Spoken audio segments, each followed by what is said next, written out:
बिस्मिल्लाहिर्रहमानिर्रहीम अस्सलाम वालेकुम viewers, welcome to learning with Rizwan. आज की वीडियो बहुत स्पेशल है। इसमें हम जनरेशंस कंप्यूटर की स्टडी करने जा रहे हैं और साथ हिस्ट्री भी थोड़ी बहुत देखेंगे। तो ये भी बहुत इंपॉर्टेंट है, आपसे कंप्यूटर की जनरेशंस के बारे में भी क्वेश्चन आ सकते हैं पीपीएससी के अंदर। तो ये हल्का फुल्का सा एक टॉपिक है, इसको भी हम देख लेते हैं। पास पेपर के क्वेश्चन भी इसमें से देखेंगे कि क्या क्या आ चुके हैं और क्या क्या मुतवक्के हैं। चलते हैं वीडियो की तरफ। Thank you. जी, तो स्टार्ट करते हैं हिस्ट्री जनरेशन ऑफ कंप्यूटर। और सबसे पहले पास पेपर के क्वेश्चन, क्योंकि हर वीडियो में मैं यही रखता हूँ कि पहले कुछ पास पेपर के क्वेश्चन के इस टॉपिक को क्यों हम पढ़ रहे हैं, क्योंकि पास पेपर में इसके मुतालिक काफ़ी सवाल आ चुके हैं। पहला क्वेश्चन है जी, which generation computer use transistor for the first time? पहली दफ़ा ट्रांजिस्टर किस में जनरेशन में इस्तेमाल हुआ जी? फोर्थ में, थर्ड में, सेकंड में या फर्स्ट में? नेक्स्ट है जी, फिफ्थ जनरेशन कंप्यूटर किस चीज पे बेस करती है? Program intelligence, artificial intelligence, system knowledge या none of these? Who is the father of modern computer? Modern computer का फादर कौन है? नेक्स्ट क्वेश्चन है जी, माइक्रो प्रोसेसर किस जनरेशन में पहली दफा इंट्रोड्यूस हुआ था? फर्स्ट में, सेकंड में, थर्ड में या फोर्थ में? इन सवालों के जवाब हम देखेंगे वीडियो के एंड में। हिस्ट्री ऑफ कंप्यूटर को टाइम लाइन लेके चलते हैं। जो इंपॉर्टेंट होंगी मैं बता दूंगा कि यहाँ पे ये चीज ज्यादा इंपॉर्टेंट है। 1801 जोसेफ मैरी जैकवर्ड, इसने एक लूम बनाया था जिसका नाम जैकवर्ड लूम था। उसके अंदर 5 वुडन कार्ड्स यूज हुए थे। ठीक है, नेक्स्ट 1822। 1801 से पहले भी हैं, मगर उसको हम डिस्कस नहीं कर रहे क्योंकि वो इतनी इंपॉर्टेंट नहीं है पीपीएससी की या दूसरी जॉब्स के रिलेटेड। चार्ल्स बेबेजी, ठीक है, इस इन्होंने एक कैलकुलेटिंग मशीन बनाई थी। किस चीज से चलती थी? स्टीम इंजन से। ठीक है, चार्ल्स बेबेजी ने बनाई थी एक कैलकुलेटिंग मशीन जो चलती थी स्टीम इंजन से। और ये पहला ऐसा था जो कंप्यूट कर रही थी नंबर्स को और बहुत स्पीडली काम करती थी, मतलब आज के लिहाज से नहीं, उस 1822 के लिहाज से।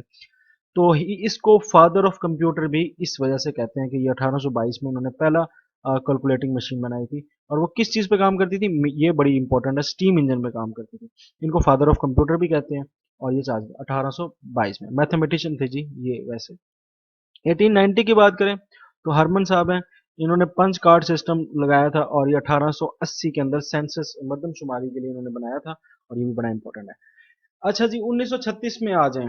1935 में गवर्नमेंट ऑफ इंडिया एक्ट आया था, तो एक साल बाद, ठीक है, 1936 में एलन ट्यूरिंग नाम का एक बंदा है, इसने ट्यूरिंग मशीन बनाई थी।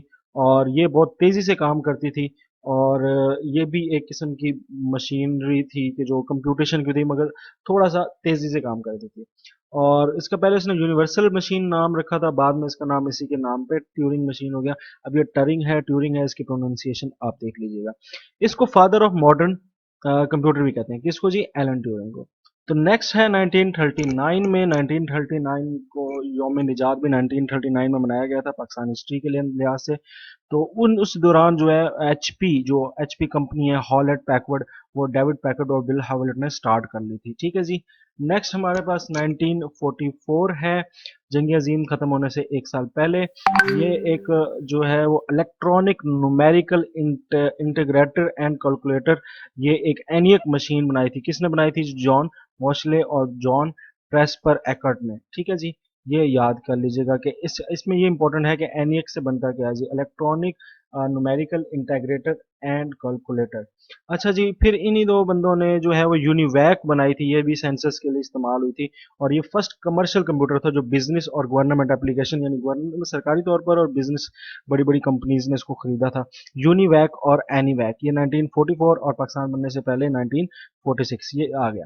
इसके बाद जो है 1947 में ट्रांजिस्टर जो है वो इन्वेंट किया। कि इन्होंने किया जी? विलियम शॉकले और विलियम ब्रैटियन, इन दो बंदों ने किया जब पाकिस्तान बन रहा है। ठीक है, ट्रांजिस्टर कब बना? जब पाकिस्तान बन रहा है। ठीक है जी। 1953 के अंदर क्या है जी? ग्रेस हॉपर ने पहली कंप्यूटर लैंग्वेज बनाई। तो आपको सवाल आ सकता है कि पहली कंप्यूटर लैंग्वेज कौन सी थी और वो किसने बनाई? ग्रेस हॉपर ने बनाई। और लैंग्वेज थी, और इसका नाम था कोबोल, यानी COBOL। ठीक है जी। फिर 1958 के अंदर जैक किल्बी, ये बहुत इंपॉर्टेंट है, जैक किल्बी और रॉबर्ट नॉइस ने क्या बनाई? इंटीग्रेटेड सर्किट बनाया। तो integrated circuit basically computer chip होती है। तो इसको यूं भी आप याद कर सकते हो कि जब कोई नॉइस कर रहा हो या खिलबिल मचा रहा हो, तो उसको हम कहते हैं कि चुप कर जा। ठीक है जी। तो ये चिप से चुप और नॉइस और खिलबिल, ये आप याद रखेंगे तो आपको ये इनके साइंटिस्ट का नाम और आईसी का पता लग जाएगा कि इंटीग्रेटेड सर्किट चिप जो है वो किसने बनाई थी। किल्बी को इसकी वजह से जो है वो 2000 के अंदर नोबेल प्राइज भी मिला था। ये जी डॉगलस एंगलबर्ट हैं, डॉगलस एंगलबर्ट, ये माउस के भी इन्वेंटर हैं और इन्होंने पहली दफ़ा मॉडर्न कंप्यूटर के अंदर माउस का इस्तेमाल किया था और GUI यानी ग्राफिकल यूज़र इंटरफेस लेके आए थे। ग्राफिकल यूज़र इंटरफेस क्या होती है वो मैं बता चुका हूँ, जिसके अंदर माउस को हरकत दे के आप क्लिक करके कोई चीज़ ओपन या क्लोज वगैरह ये यूज़ करते हैं। ठीक है जी। नेक्स्ट है हमारे पास 1971, ठीक है, जब बंगाल अलहदा हो रहा है हमसे, उसमें एलन शुगर्ट ने जो है वो फ्लॉपी डिस्क बनाई थी। ठीक है जी। फिर 1979 में जो है वो पहला वर्ल्ड प्रोसेसर वर्ल्ड स्टार जो है वो आया था। वर्ल्ड स्टार आपको पता है कि वर्ल्ड प्रोसेसिंग सॉफ्टवेयर आपको पता है जिसके ऊपर हम टाइपिंग करते हैं, जिसमें MS वर्ल्ड है। तो पहला वर्ल्ड प्रोसेसिंग सॉफ्टवेयर जो है वो वर्ल्ड स्टार इंट्रोड्यूस हुआ था 1979 में।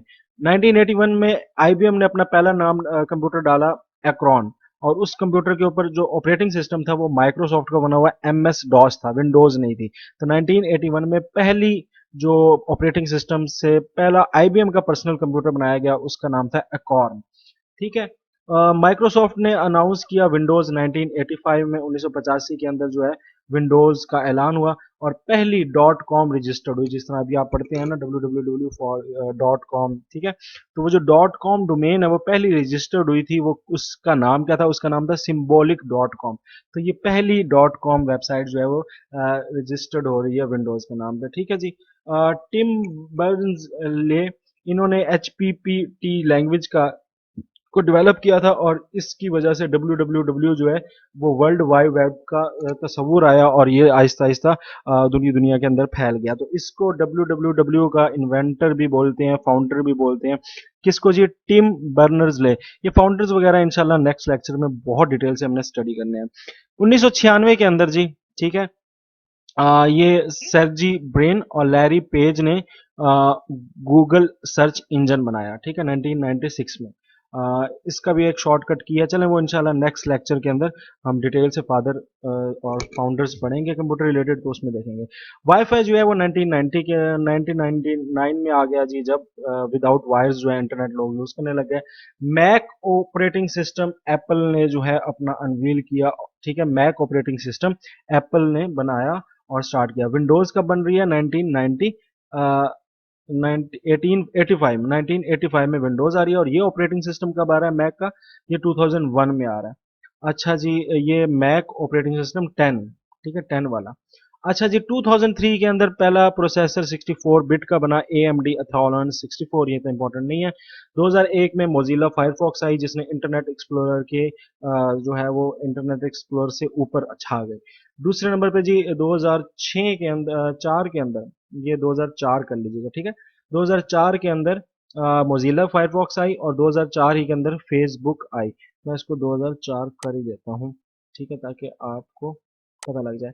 तो ये 2004 के अंदर मोजिला फॉक्स फायरफॉक्स आ रही है और 2004 में फेसबुक जो है वो लॉन्च हो रही है।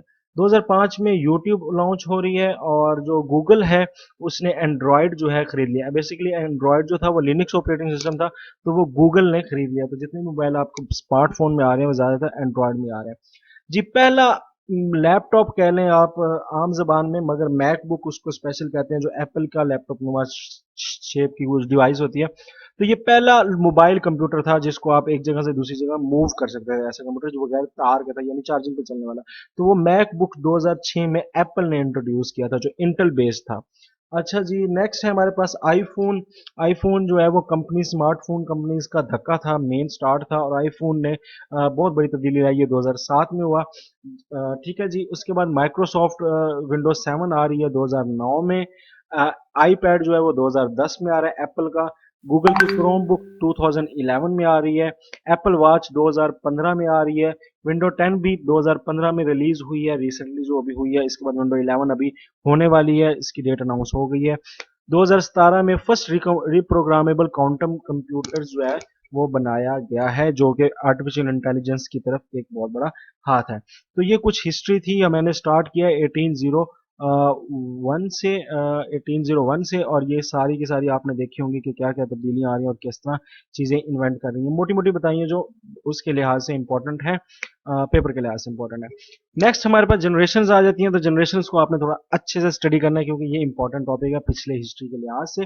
फर्स्ट जी, फर्स्ट जनरेशन है the period of first generation 1946 से 1959, यानी पाकिस्तान बनने से एक साल पहले और पहले मार्शल लॉ लगने के एक साल बाद। ये इस तरह आप टाइमलाइन याद किया करें। मेरी आदत है मैं टाइमलाइन याद करता हूँ किसी दूसरी हिस्ट्री की टाइमलाइन के साथ जोड़ के, तो फिर मुझे भूलती नहीं है। ठीक है जी। अच्छा जी, वैक्यूम ट्यूब बेस्ड थी ये। ठीक है, आपसे कोई पूछे तो फर्स्ट जनरेशन में टेक्नोलॉजी कौन सी थी, तो आपने कह देना वैक्यूम ट्यूब बेस्ड थी। इसमें लैंग्वेज कौन सी थी, मशीन लैंग्वेज थी, बहुत महंगी थी, बहुत ज्यादा बत्ती खाती थी। और इसके जो मेन कंप्यूटर है उसमें यूनिवैक और एनियक, ये आपने पीछे पढ़े भी हैं इनके नाम। तो ये जो हैं इसके मेन एग्जांपल्स हैं। ठीक है, जो कमर्शियली तो यूज हो रहे थे बिजनेस के लिए और गवर्नमेंट के लिए। इधर आम बंदे तक कंप्यूटर की रसाई नहीं थी क्योंकि वो बहुत ज्यादा एक्सपेंसिव था। तो फर्स्ट जनरेशन में बात याद क्या रखने वाली है, इसका टाइम पीरियड, इसकी लैंग्वेज, इसकी एग्जांपल्स और इसकी टेक्नोलॉजी। टेक्नोलॉजी कौन सी है, वैक्यूम ट्यूब बेस्ड। अच्छा जी, सेकंड जनरेशन है वो ट्रांजिस्टर बेस्ड है। 1959 से 1965। अब ये 65 की जंग तक आपने याद रखना, वो तो पीछे आपने पढ़ लिया।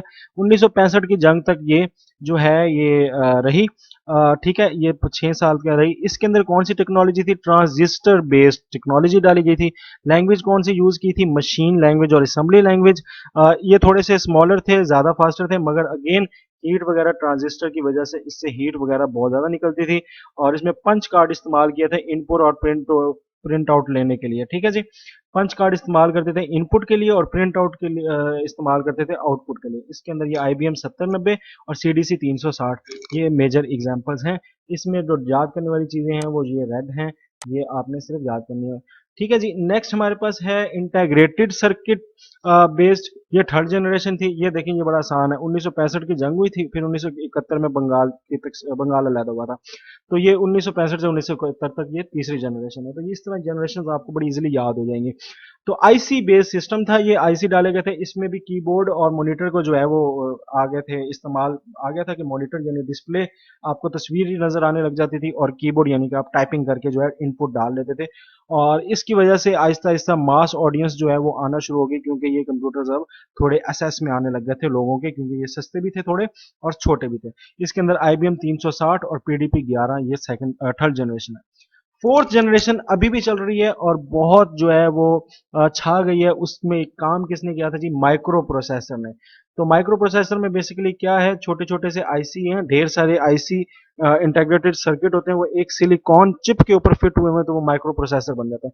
बेसिकली इसमें है इंटीग्रेटेड सर्किट ही, मगर वो एक बिल्ड हुए हैं एक चिप के ऊपर। ठीक है, इसकी दो आपने टर्में याद करनी है, 1971 से 1980 और 1980 से लेकर अब तक। ऊपर वाले को बोलते हैं VLSI माइक्रो प्रोसेसर, यानी वेरी लार्ज स्केल इंटीग्रेटर्स। और दूसरी है अल्ट्रा लार्ज स्केल इंटीग्रेटर्स। तो ये इंटीग्रेटेड सर्किट्स थे जो पहले थोड़े से वेरी लार्ज स्केल के थे, फिर अल्ट्रा यानी बहुत ही लार्ज के आ गए। और इसके अंदर ये जो है आपको पता है कि आपको सीपीयू होता है, सीपीयू के अंदर मेमोरी होती है, मेमोरी के ऊपर इनपुट आउटपुट डिवाइसेस जो होती हैं वो कनेक्ट होती हैं। तो 1981 ने IBM पहला कंप्यूटर लाया था होम यूजर्स के लिए, और 1984 में एप्पल ने पहला कंप्यूटर अपना बनाया था मैकिन्टोश के नाम से। ठीक है जी, जिसे मैकिन्टोश कहते हैं ये एप्पल वाले कंप्यूटर जो होते हैं। ठीक है जी, इसी तरह स्मॉल कंप्यूटर्स जो हैं वो ज़्यादा पावरफुल हो गए, तो उसकी वजह से लिंक करने में बड़ी आसानी हुई और इंटरनेट का भी तस्वुर आहिस्ता आहिस्ता इसी जनरेशन में आया। और इसमें इस हद तक बात पहुंच गई कि माउस से आप सिंपल क्लिक करके और GUI का इस यानी ग्राफिकल यूजर इंटरफेस जो है वो आप इस्तेमाल कर सकते थे। तो IBM ये अभी भी चल रहा है फोर्थ जनरेशन, और ये फोर्थ जनरेशन अभी भी कंटिन्यू है। और फिफ्थ जनरेशन जो फ्यूचर में आनी है, और मतलब कुछ उसके अनासिर आपको दिखते नजर आ रहे हैं।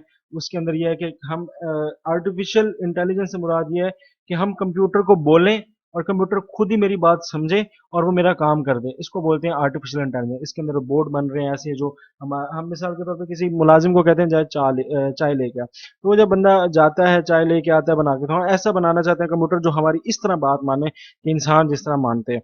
तो इसको आर्टिफिशियल इंटेलिजेंस कहते हैं। इसमें वॉइस रिकॉग्निशन और capable of learning and self organisation जो है मेन चीजें हैं, कि वो खुद ही बात समझे और देखे लोगों को और सीखे, तो वो और उसके मुताबिक काम करें। ठीक है, यानी जारविस का तो पता होगा आपको, मार्वल स्टूडियो में जो है करेक्टर। ठीक है, बस वो जारविस और वो बनाना चाहते हैं। ठीक है, इस तरह का जो कोई नई क्रिएचर बनाना चाहते हैं कि जो खुद ही समझे और खुद ही मेरे सारे काम कर दे। ठीक है जी, तो ये फिफ्थ जनरेशन थी। और इसके बाद आपके पास एक ट्रिक है, तो हर जनरेशन में आपको मैंने कहा टेक्नोलॉजी इस्तेमाल होती है। उस टेक्नोलॉजी का याद करने का तरीका ये है कि first second third fourth fifth generation हो गई। पहला है VTIMA, इसको आप ऐसे याद कर लें VTIMA, या विटमा के नाम से याद कर लें, या vocational training institute Multan academy, इस तरह करके याद रखना। मैंने तो इस तरह किया हुआ है, VTI वोकेशनल ट्रेनिंग इंस्टीट्यूट्स होते हैं, मुख्तलिफ डिस्ट्रिक्ट तहसील लेवल पे होते हैं, और उसके आगे M में मुल्तान एकेडमी इस तरह। तो V for vacuum, T for transistor, I for integrated, M for micro processor, और A फॉर आर्टिफिशियल इंटेलिजेंस। तो इस तरह करके आपको ये याद हो जाएंगे। ये हमारे आंसर हैं जी। पहला क्वेश्चन था कि कौन सी जनरेशन में ट्रांजिस्टर आया था जी, पहली बार थर्ड जनरेशन के अंदर आया था transistor. I think second generation में आया था, जैसे ये इसको ठीक कर लीजिएगा, सेकंड जनरेशन में आया था ट्रांजिस्टर, इसको ठीक कर लीजिएगा। नेक्स्ट हमारे पास है फिफ्थ जनरेशन, किस चीज पे बेस है, आर्टिफिशियल इंटेलिजेंस पे है, ये ठीक है हमारा। नेक्स्ट है who is known as the father of modern computer, तो मॉडर्न कंप्यूटर का फादर है एलन ट्यूरिंग। माइक्रो प्रोसेसर कब इंट्रोड्यूस हुआ था, किस जनरेशन में इंट्रोड्यूस हुआ था, माइक्रो प्रोसेसर जी फोर्थ जनरेशन में आया था। ठीक है, फर्स्ट में वैक्यूम था, सेकंड में ट्रांजिस्टर था, तीसरे में इंटीग्रेटेड सर्किट थे, फोर्थ में माइक्रो प्रोसेसर था। तो ये हमारा आज का लेसन था। आई होप आपको समझ आई होगी और सारा का सारा क्लियर हो गया होगा आपके लिए। बेस्ट ऑफ लक स्टडी के लिए, चैनल को सब्सक्राइब करिएगा। नेक्स्ट मिलते हैं नेक्स्ट वीडियो में। अल्लाह हाफिज़।